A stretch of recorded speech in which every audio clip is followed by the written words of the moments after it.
pre-COVID. So through some generous donations and a partnership with Maritime, we're like, how do we theme something that also allows us to, market some of our community business partners, create not only pediatric themed rooms within our ED, but if you had a child that had a problem that we weren't comfortable enough to send them home, but needed to be observed and stay for 24 to 36 hours, how do we do that? And that's what this is. So we have these rooms not only in vertical care, which is, someone that you really expect to go home. In every one of our areas where you may be placed in the ED, we have pediatric rooms for them, but our pod 3 is our pediatric pod. This will be staffed primarily by pediatric emergency medicine docs. So you'll have pediatric expertise there with, as they call them, PEMS. PEMS docs about 12 hours a day, 24-hour day coverage by pediatric PA and 24-hour telecoverage with any of the specialists that we need to contact through Connecticut Children's Medical Center. So really what's taken time is the recruitment of those pediatric ED docs that we are recruiting through Connecticut Children. So it's really a great partnership. It's going to be a great service to provide the community and give parents the confidence that when they bring their child in, I have someone with pediatric expertise. Not that ED docs aren't trained in pediatrics, but gives confidence to the pediatricians in the community and to the parents that we have that type of service available with all dedicated staff within that area in Norwalk. So this has been a long time coming. So this is good old politics at work. So elective angioplasty has been around forever. And matter of fact, I had a cardiac cath in February thinking that I might need elective angioplasty. And I couldn't have it done at Norwalk Hospital because we're not allowed to do it. Yet, if someone collapses here and there's an ambulance and you go to Norwalk, you have what they call an ST elevation MI, we can take care of you. So emergent, think about this, emergent we can do. Elective, when we tune you all up, you can't do. You're like, well, that's kind of crazy because CMS, we're gonna have you sign a little petition here for us, and Jason QQ's there. So we're been unable to do it because Connecticut is a certificate of need state. So we have to say, can we please do that? So of course Stanford says, no, we don't want you to do that. Because this is our 4th try in 15 years to do this. The requirements to have, initially for the right reasons, you always needed to have open heart backup.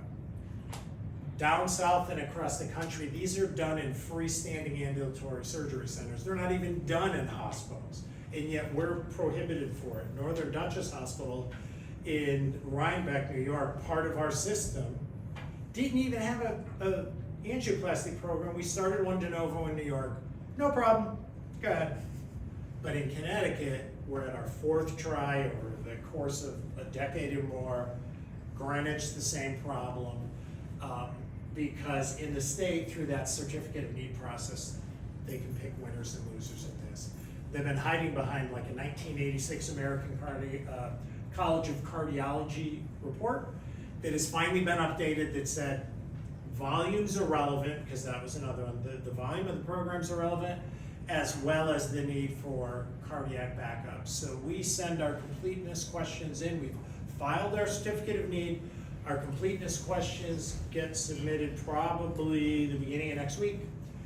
And then we wait for the public hearing, and then we wait for that final notice. But everything is under this guise, and I say that the way it sounded, of decreasing, worrying about raising the overall price of healthcare. To have an emergent program is 24/7, 365, whether someone comes in or not. So to add volume to the program actually decreases the overall cost of care for that program. So that argument's not even supported. Also, if you came into the hospital, chest pain, we say you're not having the big one, but you're probably gonna need diagnostic testing like I needed. Well, then you're not gonna go to us because I might have to do a cardiac cath and say, yeah, you need an angioplasty. Why are you getting stuck twice? You're gonna go somewhere else and have that done. So then those patients, if you're on the 95 corridor, now you're either going up towards Yale or you're going down towards Stanford, they're gonna say, that cardiac cath you had or that CAT scan you had or that MRI, let us redo that, the medical records aren't the same. So you have all that additional work and the duplication of services that rises the cost of this. Hartford Healthcare also applied for this just yesterday or the day before for the Hospital of Central Connecticut. This is regular care now. What used to be really slick 20, 25 years ago, this is a standard of care. We should demand that this is standard of care in every single community. This is not, this is just basic now. To have an angioplasty, you go in, you go home. It's a big deal. So your support on this, Jay, will have a pad and paper out there. Please sign your name to the petition. We've got every elected official in the Norwalk area, from Senator Duff to everybody else. We either had our own personal experience with ourselves, or they had it themselves or with their family. For instance, car fire on 95 and the ambulance can't go. Okay, running short of time. Go ahead, Jay. Also, all that time spent navigating between one hospital and then going to another when you're in a state of emergency, although you may not be having a heart attack, there's, time on the clock there that you're wasting. So it's a no-brainer. Absolutely. So the new tower, what are we looking at doing? So right now, we're looking at about 300,000 square feet. Northwell promised to, and you can see, mother baby, obviously ICU. Why? Because all the contemporary sizes have changed, right? We need everything bigger. Brand new ORs. We'll have a new behavioral health unit before we knock down the buildings. This is all important for future growth, level 1 trauma, etc. Northwell committed in the certificate of need to invest $1 billion into our network. I would bet you 3/4 of that's going to be spent in Norwalk. They've always said we've always spent more than we've promised in the community. And then once you start making money, then you can invest more into that. So that's that. I know that was a very high level overview, but my guess is, according to Michael Dowling, we'll build something magnificent in Norwalk. So we talked about business model briefly. If we lose money on everything we do, for the most part, except commercially insured, and sometimes your commercial insurance throws your way to a preferred hospital, how is Northwell successful with this? Because they have many other revenue streams. For-profit entities, research, just kind of like Shark Tank. You have an idea and they invest in that then produces money. They know that 9 out of 10 of them are going to be failures. They invest in this. They have for-profit relationships, things that we would pay an intermediary for, they own. Your pharmacy benefit manager, your group purchasing organization, they have their own med school, they have their own nursing school, they have their own everything. So just the cost of doing business with them is cheaper, but understand that they generate a lot of revenue through other business models that they have that are for-profit, then those profits get fed back into the nonprofit. Otherwise, that's why hospitals are struggling across the country, or I'll leave you with, is people are struggling because you're not getting paid enough to compensate the care, and then ultimately you can't invest in maintaining your building, and then like the 3 hospitals in Connecticut that are for-profit owned that are in bankruptcy, you can't survive and it affects the community. So with that, I'll end it. We're at 1:30 sharp. I hope that was informative. Yes, sir. Yeah, I just wondered if you were alarmed about potential changes to Medicaid. Not yet.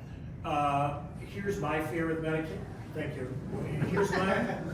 Here's my fear with Medicaid. So currently, and this is what the current administration is saying is a loophole, the government said you can tax the hospitals. We're nonprofits. They tax us, very hefty hospital tax, but the government will reimburse you tax plus. And what happened when the Hospital Association sued Dan Malloy was the state kept all that money. So it was straight out extortion. The Hospital Association could have bankrupted the state of Connecticut, and then that's what poor Dan Malloy font inherited when he walked in the door. So he solved that, but now that deal ends next year. And what do you do? So what worries me about Medicaid is this. So we've identified this little game that if you expanded Medicaid will give you $1 plus that investment, so the state got to keep the plus, give a little to the hospital, so the tax was a wash, if not a little moneymaker. Now, if you give block grants to the states for Medicaid, there's no cost plus. Are we gonna get that money back from the state for Medicaid that we lose about 40 cents on the dollar on? That's my concern, is how is the state gonna manage that money? So they will give them the money that they would normally get, but in the current model, with a little hocus pocus, they're getting that plus, and that's, so right now, nothing. But we're required, here's the other thing, before your question, the other piece of it is, we're required by our mission to care for everyone regardless of their ability to pay. So they come in the door, we don't care what you have or if you don't have anything. The secret is, how do you make $1 at the end of the day by providing all that care to the community, which is our responsibility to figure out, but that Medicaid, managed Medicaid and everything else, those insurance companies are making a small fortune on it. Part of that's gonna be the secret to how do you fill that void right now. Yes? I know it's 1:30, we gotta go, but one quick question. Now that you're part of Northwell, can we get Mr. G to come give a speech to us? Do you know Mr. G? Well, No, I don't know Mr. G. you know Mr. G, he is Mr. Northwell. Nobody knows Mr. G? I thought I was from Mr. Norfolk. He's a weatherman on Channel 11. Wonderful.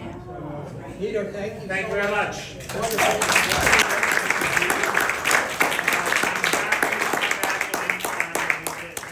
Further dialogue, but this is all exciting for us. It's really good for Canaan too, so. It's good for everybody. Yep. Last year, their community benefit in New York was like $2.8 billion invested just in the community. Had nothing to do with this separate, because back to what I was saying, if you're treating every person in the community, then doesn't it make sense that you don't want them to show up in your ER to need the highest cost services. Provide the services in the community, keep the community healthy, and invest in that time. So their business model is wonderful. They've been, one person's nicer than the next, it seems too good to be true.